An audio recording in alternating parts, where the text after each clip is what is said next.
মা ঠাকুমার সময় দেখতাম কাঠের উনুনে রান্না হতো, সে পাট তো এখন উঠে গেছে, কিন্তু আমার বাড়িতে আমি সেটা আজও বজায় রেখেছি।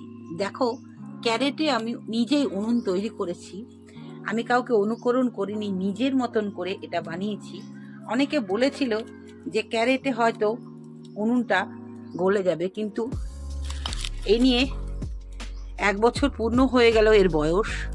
শুধু শীতেই এটা ব্যবহার করা হয়, গরম জল, তার সঙ্গে এই যে যেদিন আমাদের মাংস রান্না হয় কাঠের উনুনে রান্না হয়, আর বেগুন পোড়া, এই দুটো স্পেশাল আমাদের কিন্তু আইটেম আছে। বেগুন পোড়া ভীষণই ভালো লাগে, গাছের বেগুন, গাছের ধনেপাতা আর পেঁয়াজ দিয়ে খুব ভালো লাগে। একদম রবিবার, প্রত্যেক রবিবারে এই মেনুটা আমার থাকবেই। তোমাদের কেমন লাগলো অবশ্যই জানাবে, তোমরাও এরকম উনুন করো। নমস্কার বন্ধুরা, আজকে তোমাদের দেখাবো ক্যারেটের তৈরি কাঠের উনুনে মাংস রান্না, লোহার কড়াই। খুব কষ্ট করেই এই যে পাটকাঠি দিয়ে প্রথমে জ্বালাতে হয়, তারপরে ধরে যায়। প্রথম অবস্থায় একটু কষ্ট হয়। প্রথমে আমি কি দিলাম, তেল দিয়ে দিলাম, বেশ খানিকটা তেল দিয়ে দিলাম। তেল দিয়ে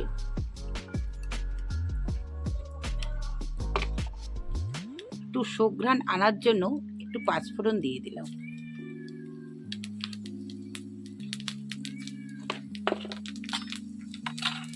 আলুগুলোকে নুন দিয়ে মিশিয়ে দিয়ে দিলাম। প্রথমে আলুগুলোকে ভালো করে ভেজে নিতে হবে।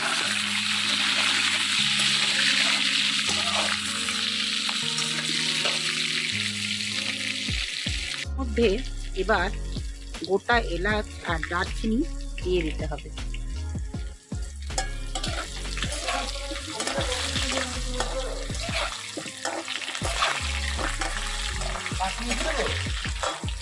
তারপরে এর মধ্যে পেঁয়াজ কুচিগুলো দিয়ে দিতে হবে।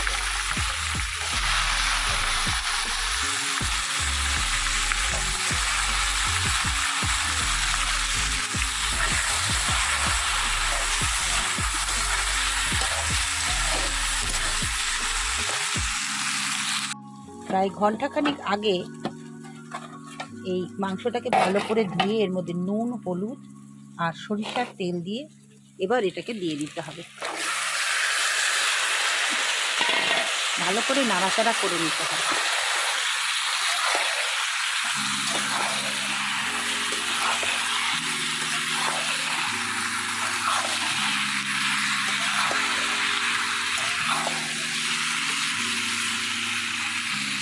এর মধ্যে মিট মশলা দিতে হবে, লাল রেড চিলি মির্চ দিতে হবে,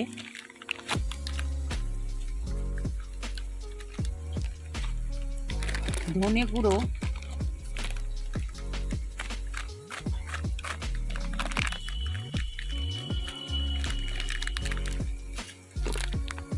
জিরে গুঁড়ো,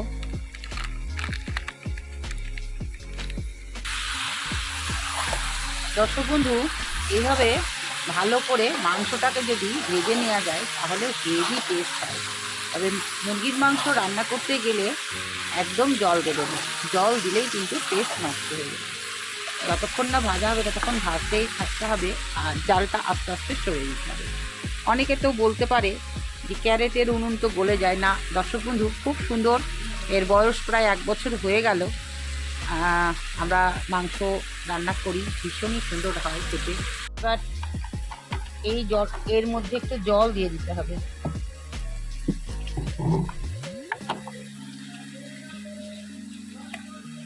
করে নিতে হবে রসুন, পেঁয়াজ, আদা আর টমেটো দিয়ে দিতে হবে।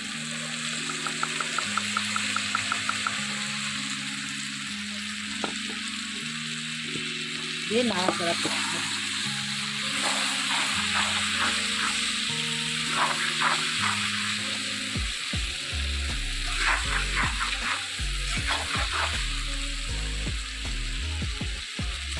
মাঝে মাঝে জালটাকে সরিয়ে দিতে হবে, আর এইটা ওপর দিয়ে দিলে জালটা খুব ভালো হয়, তাই ছোট ছোটগুলো ওপর দিয়ে দিতে হবে।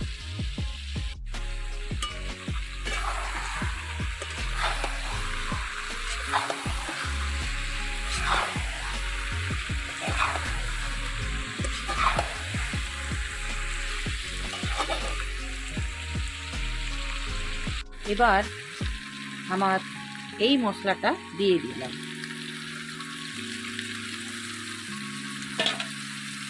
দিয়ে নাড়াচাড়া করতে হবে, অনবরত নাড়াচাড়া করতে হবে। যেহেতু কাঠের উনুন দর্শক বন্ধু, নাড়াচাড়া করতেই হবে, না হলে কিন্তু নিচে লেগে যেতে পারে। এই নাড়াচাড়াতেই মাংস সিদ্ধ হয়ে যাবে।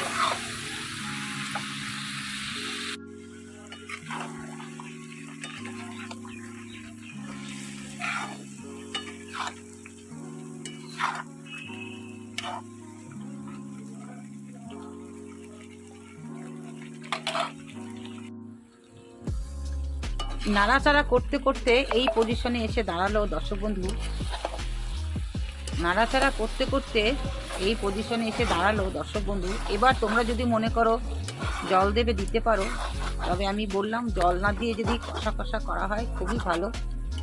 আর কাঠের উনুনে রান্না করতে গেলে লোহার কড়াই মাস্ট। লোহার কড়াই হলে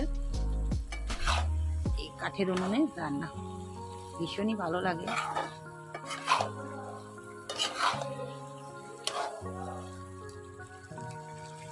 আর রান্নাটা হয়ে গেল, জলটা দিয়ে দিতে হবে। কিন্তু তোমরা যদি মনে করো এভাবে কষা খাবে তো খেতে পারো। যেহেতু আমরা ভাত দিয়ে খাবো তাই একটু জল দিয়ে দিলাম অল্প, ব্যাস আর দিচ্ছি না। হয়ে গেল, নাড়াচাড়া করে নিতে হবে। রেডি মাংস, আজকের মেনু চিকেন। তো রেডি হয়ে গেছে আজকের মেনু, মাংস, ডাল, ভাজা আর স্যালাড। অবশ্যই পরে জানাবো খেতে কেমন হয়েছে। দর্শক বন্ধু, অসাধারণ খেতে হয়েছে। নিজের রান্না নিজেই বলছি, সত্যিই ভালো হয়েছে। ছেলে তো ভীষণই ভালোবাসে মায়ের হাতের মাংস, আর প্রত্যেক রবিবারে আমি মাংস রান্না করি, ওর জন্যই করতে হয়। আর সকালের মেনুতে ছিল মুড়ি আর ঘুগনি, আর তার সঙ্গে ছিল বেগুন পোড়া। আজকে আসি।